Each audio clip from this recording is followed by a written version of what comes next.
How are you guys? Can they meet? Nah, we're in training. Aww. Oh, she's cute though. Hi, baby girl. What's your name? Hi, you're so cute. Aww. Oh, but I do want to pet her.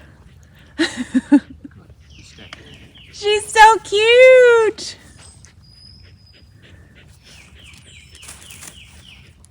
Rig. Hi, how are you? Oh, good. Hi, nice to see you again. Good girl. Rig. Hi, big guy. How you been? Hi. How are you? You good boy. Good girl.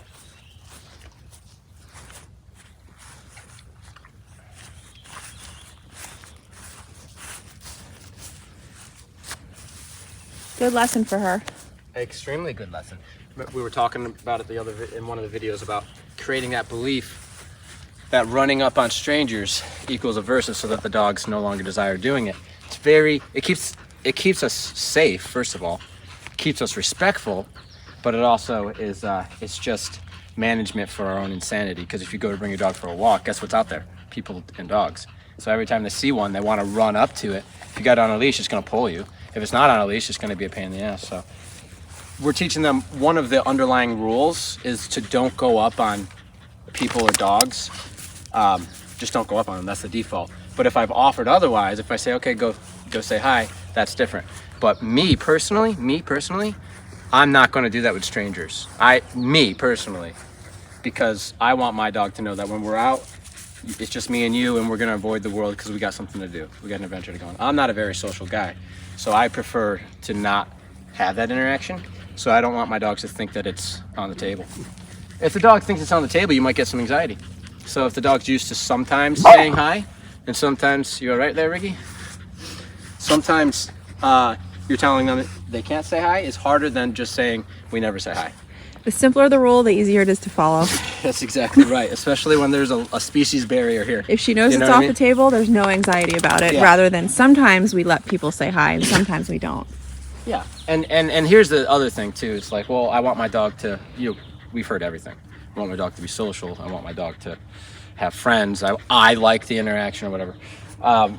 People can do whatever they want. We do what we do, and we preach our stuff, and then we don't hound anybody. But it will be easier for the dog if we set the rule that we just don't say hi to anything, and that we're in our own little world, right? And that we avoid everybody else. And what ends up happening is people look at a good dog like that and they say, that's a good dog. Yes. Because nobody can keep the dog from going up on stuff. No, they can't. So the only way they keep them is on the leash, and that ends up just being a mess, right? Physically restraining them. If the dog believes in their own mind that running up on strangers equals an aversive, they no longer desire to do it. And once they make the choice not to do it over and over again, every time they make the choice not to do it, I say, good girl. That just becomes our default. That's our pack. That's how we move through the world. Okay, now on to the friends and on to the social part. How do we socialize our dogs? Well, this is how we do it. We find friends with dogs, basically. Friends with dogs that we spend time building the relationship with these dogs, and that's how we build friends.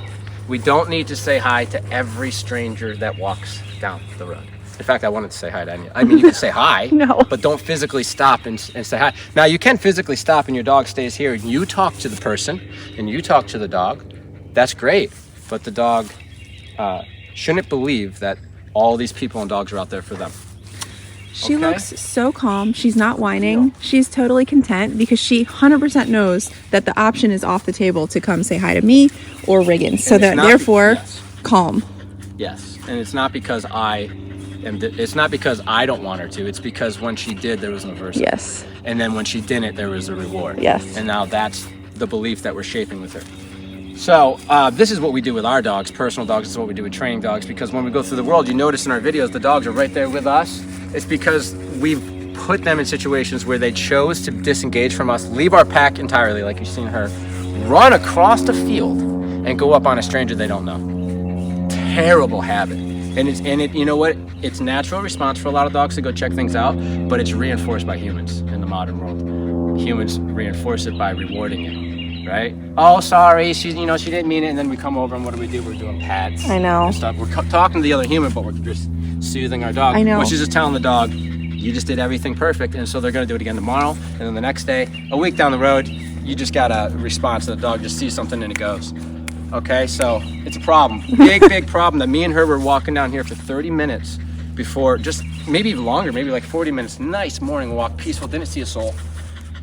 Julie did the setup, she popped over. This girl left me in the smoke, in the dust. Running as fast as she could towards me. It was actually kind of scary. But and so that's disrespectful towards you, because you know the community doesn't want that wherever you live. But to me, as the handler, as a leader, so disrespectful for her to be like, oh, I seen something better, bye. So I let her make the choice to commit to run. She makes the commitment to leave me. Heavy correction, recall, reset, set it up again. She knows exactly what's going on. She avoids them, she gets rewarded. Okay, now I'm gonna release her, but I'm gonna suggest that she doesn't, I'm gonna teach her that it doesn't mean you can go up. The only time you can go up on these strangers is if I tell you can go, literally I say, okay, go up on the strangers, right? Like, yeah. I suggest with my body, go up. But if I'm over here and I say B-R-E-A-K and I release her and I'm right here and she heads that way, she's in trouble. Because that doesn't mean, break doesn't mean do whatever you want, no rules. Yeah. Even though you're not in command, there's underlying rules.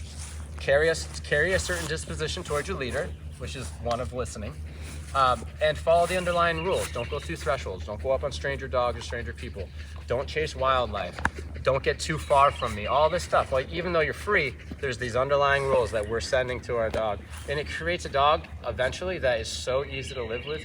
And the best version of themselves. And the cool part is, in their minds, they're not stressed. You know, they're balanced. This girl came in with anxiety. You know? I can't live with that. And I know that the owners say that in the house she's calm, but I understand that in a room, in a padded room with no stimulus, she's calm. That doesn't matter. As soon as there's something else enters the environment, that's where it all falls apart. Well, that's what matters. That's what matters. So that's what she's learning here. You know, she's learning that the dynamic between us as well. I'm allowed to go up on you, but she's not, because it's a resource thing. If it was food, I'd be allowed to have it, but she's not. I'm allowed to have it first. I can then give her some. I'm allowed to check these people out first. Then I'm going to tell her whether or not she can come up. That's what she's getting used to. It doesn't matter the situation. That's our dynamic. That's how she has to go through me to get to the world. And if she tries to blow past me to get to the world, there's an aversive, a heavy enough aversive where she does not want to taste it again. That's how science works, right? That's the science of behaviorism right there. If the aversive outweighs the reward, she stops. So the reason I'm talking so much with this dog on this stuff is one, she's known to be very happy-go-lucky and cute, so people don't think that this is in them. And two, she already went through a training program that said that it wasn't possible to get her to not bite at the blow dryer, and that it was impossible to get her to settle in the car. I already got the blow dryer thing rocking and rolling. I'm sure I'm not gonna have too much problems in the car, because we're going for, I don't care about command as much as I do submission. And that submission is taking care of all the problems that everyone's complaining about. And then when the problems are gone, we'll build it on top of that with the training and make everything have bells and whistles and be pretty. But the relationship, this is good. What I'm building with her is what she needs for us to be successful and for me not to be stressed anymore, for her not to be stressed anymore, and we can live a good life together. Okay? I'm not gonna make this one too long. She did great. We are gonna head back and I'm gonna do the blow dryer again, because I just really want her to get used to getting that done daily, getting combed, getting blow dried, comb and blow dried, because that hair right there needs some upkeep, baby. All right, let's see what she does when I release her. Quick, that's a good girl. Good girl. That's very nice. I'm asking her, I'm telling her, I said, we're gonna do this now, and she says, okay. Which is different than the first time I've done it.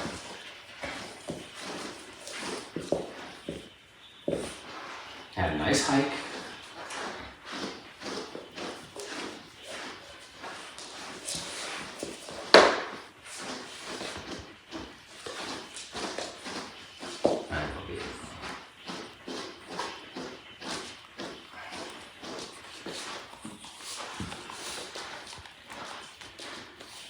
I'm gonna do a little comb now. It's just to get her used to it, make sure she's not gonna argue with me.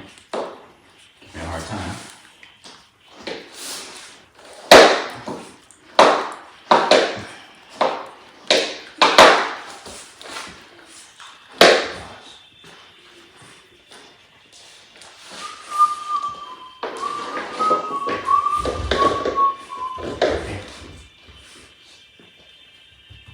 She says, I think she's saying she doesn't want she doesn't want any trouble. So she should go like this, right? But before she would go at it, right? Oh, see, she's buttering you up. Okay.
Good job.